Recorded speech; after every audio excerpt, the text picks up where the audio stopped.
Galerinha do canal Ser Nerd e Não Ser, tudo bem com vocês? Aqui quem fala é Júnior Vanzello e hoje nós vamos falar sobre o roteiro de Vingadores Doomsday. Então se você quer o que dê paraquedas, não esquece de se inscrever no canal, já deixa aquele like, sem mais delongas, roda essa vinheta e bora para esse vídeo. Galerinha, olha só esta reportagem. Circulavam rumores de que Vingadores Doomsday estava sendo filmado sem roteiro pronto e agora o próprio Kevin Feige confirmou em entrevista ao Hollywood Report.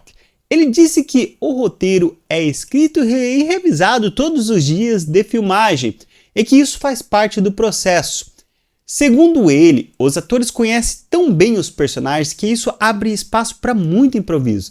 Nas palavras de Kevin, há uma adição acontecendo todos os dias entre parentes dos atores. Conhecem esses personagens tão bem, então se eles têm uma ideia, você precisa ouvi-la e se adaptar e melhorar. E eu não gostaria de mudar isso. Bom, essa é a notícia bem curtinha e vamos comentar um pouco sobre isso, galera. Isso mostra, para mim pelo menos, uma terrível desorganização. Por quê? Quando você escreve um roteiro, muitas vezes eu escrevo roteiro não só aqui pro canal, mas para alguns vídeos do Instagram e tal, né? Para movimentar algumas contas que eu ajudo. E o que acontece? Às vezes tem uma ceninha. A cena em si, você coloca lá a fala, tudo bonitinho, e a condução da cena. Então, por exemplo, você vai conversar com uma pessoa que vinha andando de bicicleta e vai falar para ela: olha, você sabe onde eu posso trocar o pneu da minha bicicleta que tá meio careca? Eu fiquei sabendo que ali tem uma bicicletaria que ela é bem barata e tal, tem uns pneus na promoção e tal, e beleza. Então a fala é essa. Só que quando, por exemplo, é o ator que vai fazer, ou seja, não é eu. Não sou eu escrevi como está a fala na minha cabeça, como a história aconteceria na minha cabeça. Na cabeça do ator, quando você dá uma liberdade maior para ele, ele não tem esse jeito de falar, ou o personagem dele não tem essa forma de falar. Então ele tem uma liberdade em alterar ali, tipo, por exemplo, ele chegar: caramba, meus pneus estão muito careca, precisava mudar isso de alguma forma. Daí nisso tá passando alguém: você não conhece alguma bicicletaria? Olha, tem uma ali na esquina, tá vendo? A fala ela pode mudar, mas a cena permanece a mesma. Porque que é a cena? O cara está com os pneus carecas e quer trocar por um pneus novo e numa bicicletaria, certo? Essa é a cena.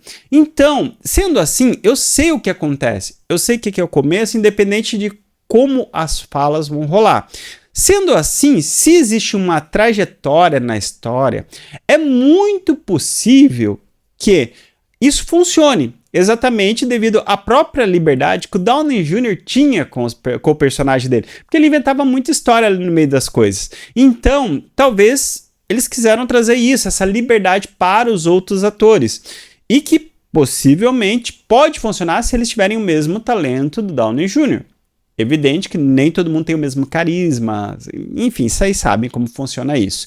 Então, diz qual é a cena e a cena tem que acontecer isso. Só que tem alguns problemas nisso. Porque, por exemplo, se for uma cena de ação, e as falas têm que acontecer no meio da ação, e tá caindo coisa, explodindo coisa, você acaba sendo um pouco desorganizado se você não souber bem as falas.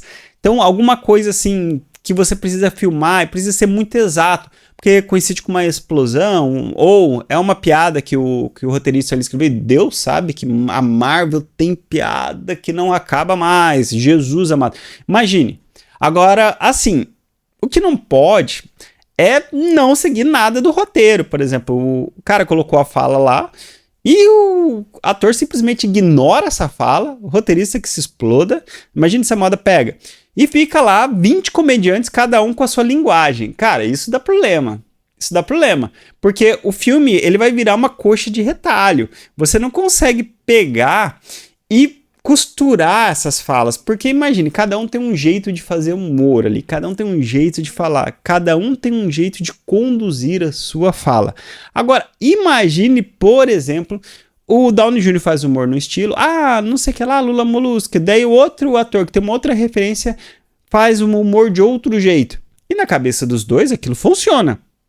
Agora, pra tela, pra história, existe uma conjuntura de personalidade que a gente já tá acostumado com os outros filmes.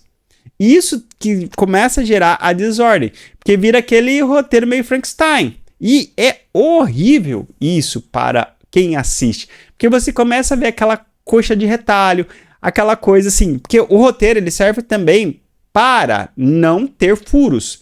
Então você vai colocar uma coisa aqui, o diálogo continua, e então ele consegue ficar fechadinho, sem, sabe? Por exemplo, a menina fala assim, nossa, eu preciso pegar a boneca para salvar o mundo.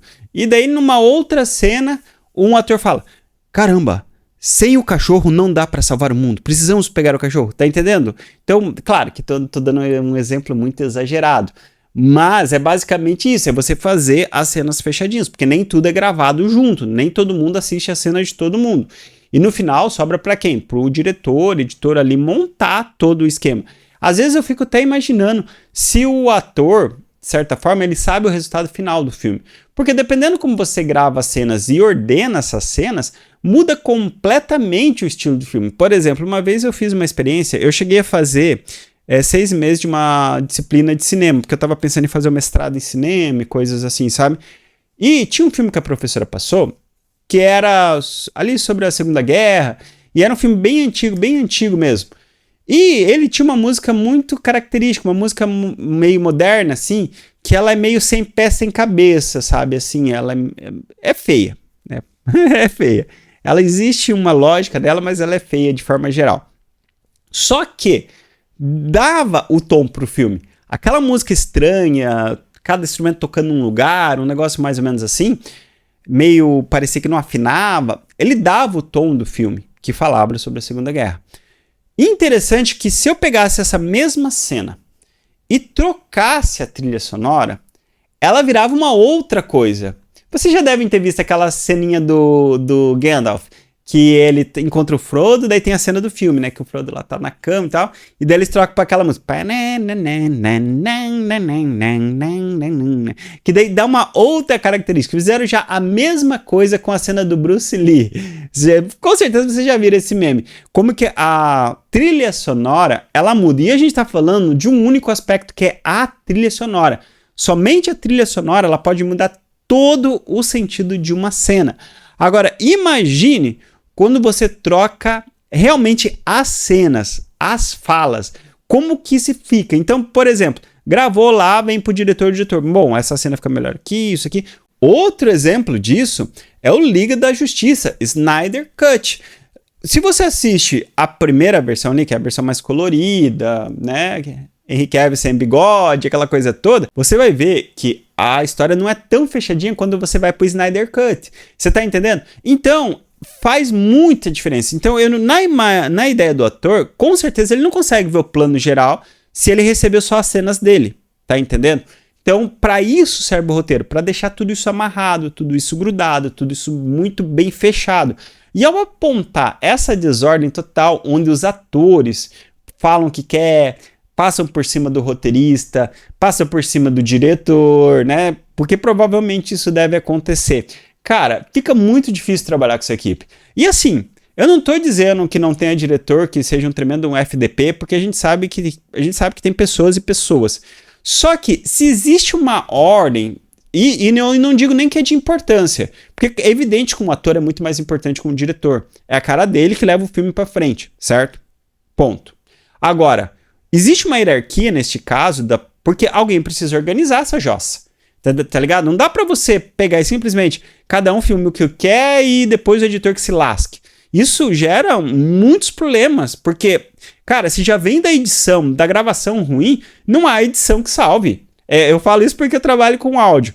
Então, sempre que eu gravo minhas músicas, se eu não gravei bem, já na primeira vez, se o som já não veio legal, se o arranjo já não tá bom, não é na mixagem e masterização que eu vou consertar, não. E da mesma forma, se a cena não vem legal, se a cena não vem bem gravada, se as falas não estão coesas, se não tem coerência, cara, não é o editor que vai salvar. Não é o diretor que vai salvar. Tá entendendo? Isso mostra como que a Marvel anda ultimamente. Sem guia, sem chefe, sabe? Tipo, muito desordenada. E isso gera os fracassos que temos assistido, sabe? E, inclusive, o pior nem é isso. O pior nem é o fracasso em si. O pior é o que o fracasso gera, que é negativo boca a boca, sabe? Que é aquelas pessoas, cara, Marvel, esse filme da Marvel aí tá, velho do céu, tá horrível, nossa, cara, ferrou com tudo, não tá legal, sabe? Então essas coisas, velho, essas coisas quebram as pernas, porque o próximo filme ele pode ser bom, mas a galera fala, cara, tô muito desconfiado da Marvel, não dá pra assistir esse filme, não dá, eu acho que a Marvel, olha, vou gastar lá, e lembra, cinema é caro, pipoca é caro, você vai lá pro cinema e tal, e, cara, e daí você vai assistir um filme porcaria, que você esperava que era um filmaço, velho, e essas notícias não estão colaborando pra deixar a Marvel com mais segurança para os próprios clientes, tá ligado? Não adianta, cara. Você tem que pensar no cliente, você tem que pensar no, sabe, se você tem uma loja, o seu foco é o cliente. A Marvel não é diferente. A questão é que eles são muito mais ricos e tem muitos mais clientes. Só que, tá vendo os prejuízos? Tá vendo o que tá acontecendo? O vídeo de ontem, por exemplo, foi a Disney aumentando o streaming. Uma coisa que é quase que a gente fala, cara, por que ela tá fazendo isso? Ó. Não sei não se daqui uns dias não vai vir uma notícia meio da Disney assim, a Disney tá devendo muito, hein? Tá se lascando para pagar, sabe? Que daí, cara, o mercado de acionistas enlouquece, né? Fica ensandecido se isso acontecer.